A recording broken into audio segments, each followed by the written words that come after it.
Match number 2 की तरफ। ये मुकाबला Kurukshetra Warriors versus Aravali Arrows के बीच में खेला। वॉरियर्स का जो स्टार्टिंग 7 है वो किस प्रकार से है, तो सेंटर में आपको नजर आने वाले हैं हिमांशु। वहीं अगर राइट कवर की बात करेंगे तो साहिल, राइट एंड पर सचिन, राइट कॉर्नर पर दीपांशु नजर आएंगे, और वहीं सेंटर के लेफ्ट हैंड की तरफ आपको लेफ्ट कवर पर हैप्पी, लेफ्ट एंड पर अक्षय और लेफ्ट कॉर्नर पर रोहित। सब्स्टिट्यूशन की बात करेंगे तो फिर अंकित, मनदीप, अनुराग, करमवीर और सचिन नजर आने वाले हैं। अरावली एरोज में सेंटर पे रहेंगे रिचल पाल जाट, राइट कवर और लेफ्ट कवर पे विष्णु साहू और नवप्रीत सिंह की जोड़ी नजर आ रही है। राइट इन पे विष्णु शर्मा, लेफ्ट इन पे अनुज यादव, राइट कॉर्नर और लेफ्ट कॉर्नर पे रहेंगे चेतन चौधरी और दीपक चौधरी यहाँ पर। इसके अलावा 5 खिलाड़ी जो है वो है किशोर जाट, दीपक गहलोत, अंकित जाट, मोनू कुमार, वहां पे भी मोनू मौजूद है, मोनू, और राहुल चौधरी। ये 5 खिलाड़ी रहेंगे बेंच पे जब भी जरूरत होगी।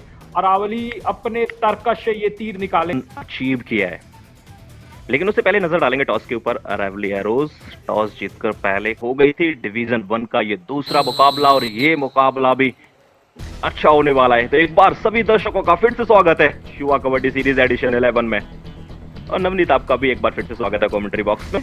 कुरुक्षेत्र वॉरियर्स की तरफ से पहली रेड डाली गई है, लेकिन अरावली एरोज का डिफेंस पहली बार ही कार्य करता हुआ नहीं जाने दिया पॉइंट, निकाल लिया अरावली एरोज ने पहला टैकल पॉइंट।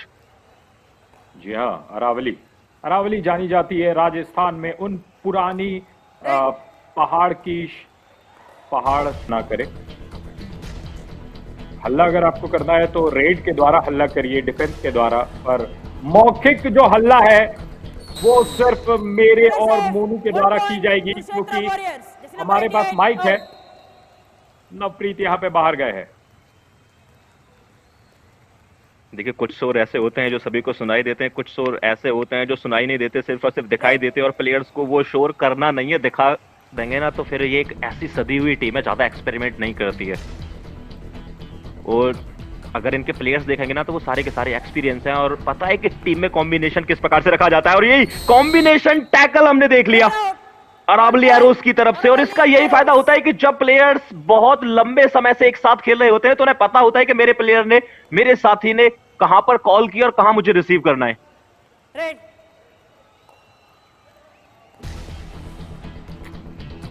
जी हाँ, ये एक्सपीरियंशियल लर्निंग होती है। जब आप अपने साथी खिलाड़ियों के साथ कुछ चीज़ों को एक्सपीरियंस करते हैं तब उस तरीके का फॉर्मेशन, उस तरीके का चीज बनता है। लेकिन यहाँ पे रिचपाल जाट के लिए कुछ नहीं बनेगा। कुरुक्षेत्र को एक और अंक मिलेगा, और लगातार दोनों टीमों के बीच संघर्ष जारी। कभी इस टीम का पलड़ा भारी तो कभी उस टीम का पलड़ा भारी। इसको आप पूरी तरह से यूटिलाइज कीजिए पहले मुकाबले में, क्योंकि अभी आपको बहुत सारे मुकाबले खेलने हैं। रिचपाल जाट बाहर गए और दीपक गहलोत को अंदर लेकर आए, और अंकित दहिया रेड करने के लिए गए। वहां पर एंकल पर आधे अधूरे मन के साथ हार किया था। आधे अधूरे मन से नहीं मिलेगा टैकल।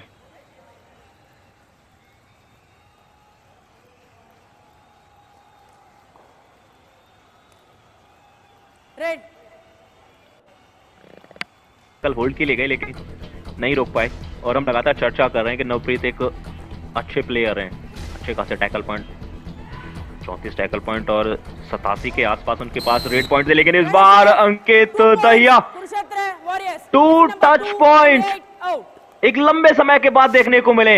एक बार हमने देखा बोनस प्लस टच पॉइंट आया था अरावली एरोज के लिए, लेकिन पहली बार 2 डिफेंडर्स को एक साथ जाना पड़ेगा बाहर। यह कारनामा अंकित ने किया है। नहीं होगा, और नहीं, मैंने बोला था कि शायद बराबरी पर या उसके आसपास रहेगा, लेकिन एक तरफा नहीं होगा। लेकिन अब देखिए, आते आते यहां पर एक तरफा वो पहला हाफ मुझे नजर आने लगा है। अरावली एरोज 12 से सिर्फ 13 पर पहुंच पाई है, और कुरुक्षेत्र वॉरियर्स 12 से 22 पर पहुंच गई। जी, अब माहौल बदल गए, हालात बदल गए, जज्बात बदल गए, और ओहो दीपांशु का हाई फाइव देखा, और कहीं ना कहीं वही वजह है कि कुरुक्षेत्र वॉरियर्स इस हाफ में आगे नजर आई है। सचिन ने इस समय रेड कर रहे हैं, लेकिन अभी तक हमें सिर्फ एक ही चीज नहीं देखने को मिली है, इंडिया 1 ATM कमाल मूवमेंट। लेकिन इंडिया 1 ATM आपको हर जगह नजर आते हैं, मुझे भी हर जगह नजर आते हैं, लेकिन यहाँ पर अरावली एरोज ने एक टैकल पॉइंट निकाल लिया है। काफी लंबे समय के बाद ये टैकल पॉइंट आया है। वेट सेकंड मत। ये लंबे समय के बाद सचिन कुरुक्षेत्र की तरफ से हाफ टाइम चेंज मिला 2 point. Vishnu Sharma best raider फिलहाल के लिए 6 पॉइंट्स के साथ, और वहीं Deepanshu Khatri best defender 5 point के साथ। क्या है?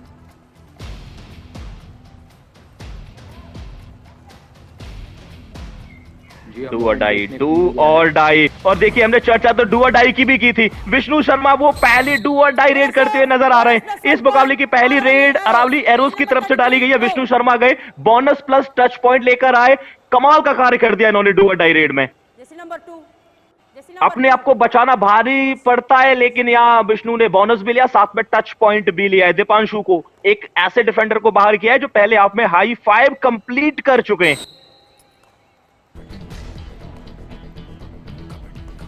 जी 19 और 24।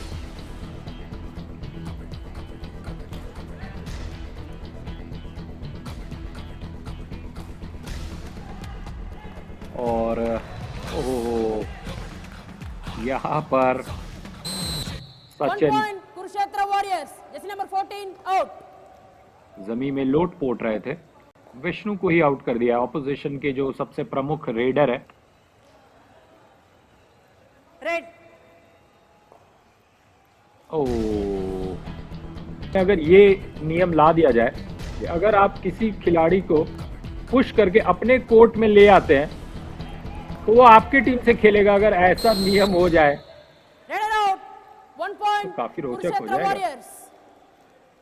लेकिन फिलहाल तो ये कमाल का वहां पर टैकल पॉइंट निकला है।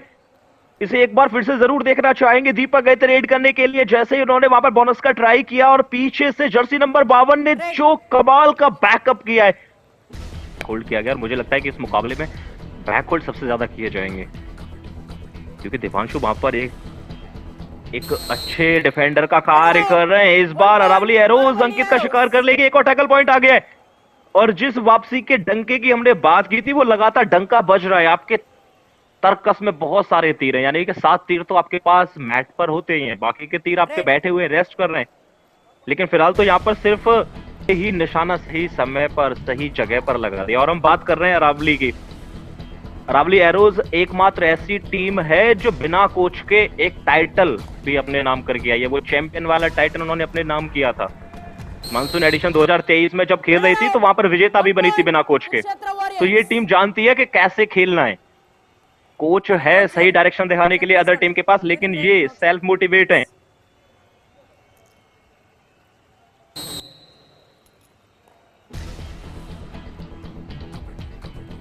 एक पॉइंट तो चाहिए ही चाहिए। एम्प्टी रेड का समय नहीं बचा है, और साथ में आपको 2 मिल जाते हैं तो फिर सोने पर सुहागा।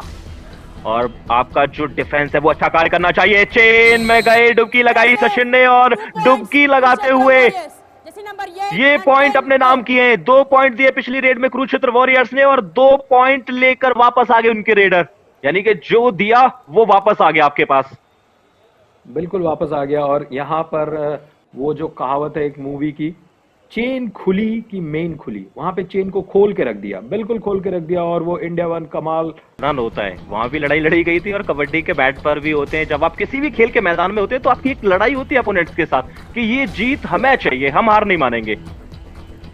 जी कुरुक्षेत्र जानी जाती है इतिहास के लिए, और अरावली जानी जाती है भूगोल के लिए। तो यहाँ पर इतिहास भूगोल पे भारी पड़ता हुआ, geography history is getting heavier or geography.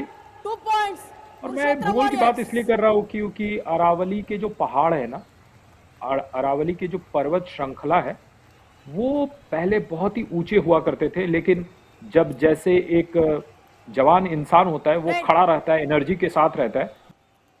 Match हुई है समाप्त 46 और 35। तो बेस्ट डिफेंडर इस मैच के हमें नजर आए। 6 टैकल पॉइंट, हाई 5 पहले हाफ में ही लगा दिया था, दूसरे हाफ में सिर्फ 1 टैकल पॉइंट उनके नाम नजर आया। विष्णु शर्मा